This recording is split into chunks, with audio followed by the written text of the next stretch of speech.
Bab 592. Lihat plakat ini. Besar dan bulat. Pedang bayangan. Datanglah.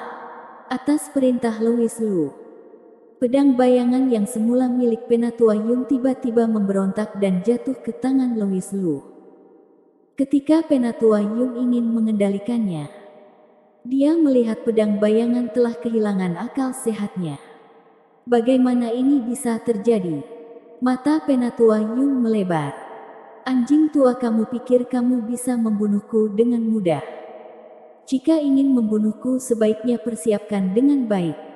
Mengapa Louis Lu masih berbincang dengannya begitu lama?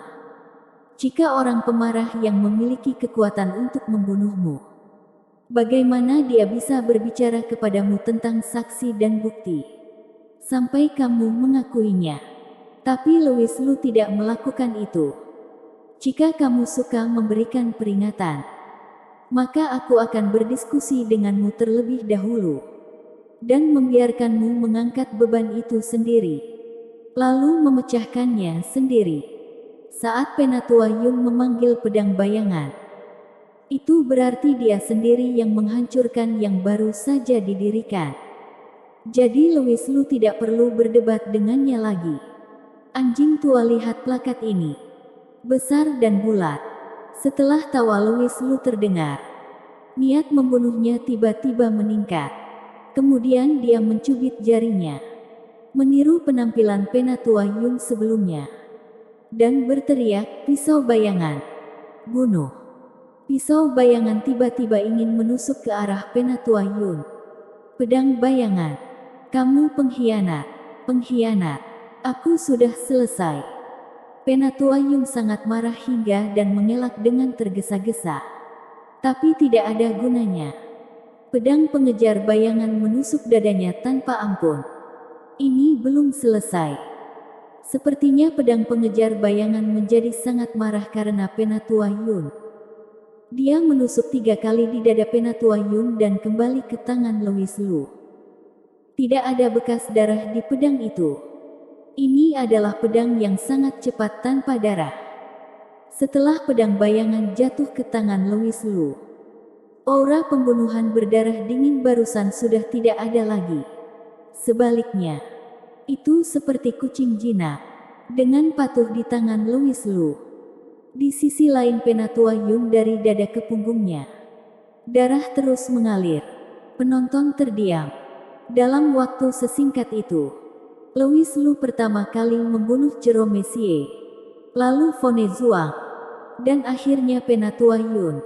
Dalam sekali jalan, begitu mulus, Louis Lu menghancurkan Penatua Yun. Kesenjangan antara orang jenius dan orang biasa. Yusuf Weng dan para tetua yang pergi memburu Louis Lu kemarin, melihat tubuh Penatua Yun menjadi takut. Ketika mereka memikirkan hal ini, jika Louis Lu sudah bosan kemarin, mereka akan ditanam di hutan lebat satu persatu. Mereka sangat beruntung masih bisa hidup sekarang. Dan Louis Lu mengatakan tunggu sampai dia kembali ke sekte pedang lain kali. Itu akan menjadi waktu kematian Penatua Yun. Yusuf Weng berpikir waktu berikutnya masih lama. Louis Lu masih harus mencari tempat untuk berlatih keras. Kembali untuk membereskan Penatuan Yun ketika dia sudah memiliki kekuatan yang cukup. Siapa sangka, Louis Lu kembali hanya dalam 1 malam. Dia pikir itu akan lama, tetapi tidak menyangka itu akan terjadi dalam waktu semalam. Benar saja, sulit ditebak. Aku tidak ingin menjadi tuanmu. Aku sudah pergi kemarin, tapi tidak mungkin. Xie Cheng dan Fone Zhuang harus mengirim seseorang untuk menjagaku. Mereka bersikeras menjadikanku tuan.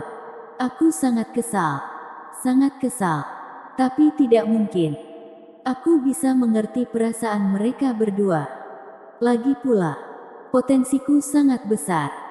Mereka harus berharap aku bisa tetap sebagai raja, dan bahkan mengorbankan hidup mereka sendiri untuk menjagaku. Itu adalah benar-benar bermaksud baik. Aku adalah orang yang sangat bertanggung jawab. Sekarang aku telah membunuh dua penguasa. Aku harus mengambil tanggung jawab ini.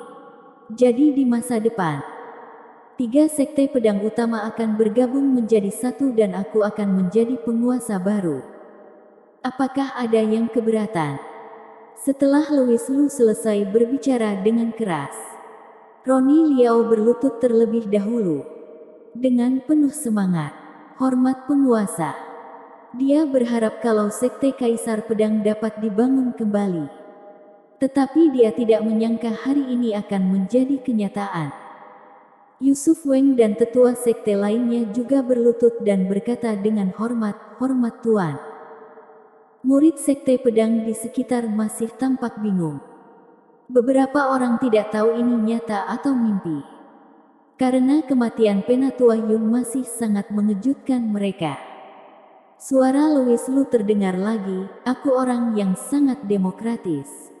Jika ada di antara yang tidak ingin tinggal di sekte pedang, kalian bisa pergi sendiri. Aku pasti tidak akan mengejar. Pasti tidak." Dalam sekejap kata-kata ini membangunkan semua orang. Mereka berlutut di lantai dengan panik. Sambil berkata dengan serempak, "Hormat Tuan. Akademi Awan Putih. Keluarga Su. Albert Su mengalami depresi. Setelah sekian lama, tidak ada kemajuan soal kematian putranya Hendra Zhu. Dia mengirim Larry Zhu dan beberapa orang lainnya. Dikirim ke provinsi Jiangnan untuk menyelidiki. Tapi dia hanya mengiriminya beberapa informasi yang tidak berguna. Mereka sama sekali tidak menemukan kultivator dari tahap Gold Core di provinsi Jiangnan. Pemurnian energi dan pembangunan fondasi yang diteruskan kembali sama sekali tidak mungkin menjadi pembunuh. Albert Su sangat mudah tersinggung. Dia bahkan memiliki ide untuk pergi ke sekte Danyang untuk membuat keributan besar. Tetapi dia tahu itu artinya, meskipun kekuatan keseluruhan sekte Danyang tidak kuat, jadi tidak berani memprovokasi dengan mudah. Lagi pula, Kaisar Qin bukanlah seseorang yang akan menunggu. Sialan. Ella Lu hidup dengan nyaman. Albert Su memikirkan kalau dia secara tidak langsung membantu Ella Lu menemukan putrinya yang telah lama hilang dan suasana hatinya menjadi semakin tertekan. Itu adalah reuni ibu dan anak. Sedangkan dia adalah ayah dan anak yang terpisah. Semakin dia berpikir tentang hal itu, dia menjadi semakin tidak senang. "Tuan, ada seorang gadis di luar yang ingin bertemu denganmu." Tepat ketika Albert Su sedang tertekan, seorang anggota tiba-tiba masuk dan melapor. "Aku tidak ingin bertemu dengannya." Albert Su melambaikan tangannya dengan tidak sabar. Anggota klan berhenti dan berkata, "Dia bilang dia berasal dari sekte Danyang dan mengetahui kebenaran tentang kematian Tuan Yu." "Apa?" Albert Su tiba-tiba berdiri dari kursinya. Matanya berubah menjadi tajam. Dan dia berteriak bahwa dia untuk menemuiku segera. Bersambung.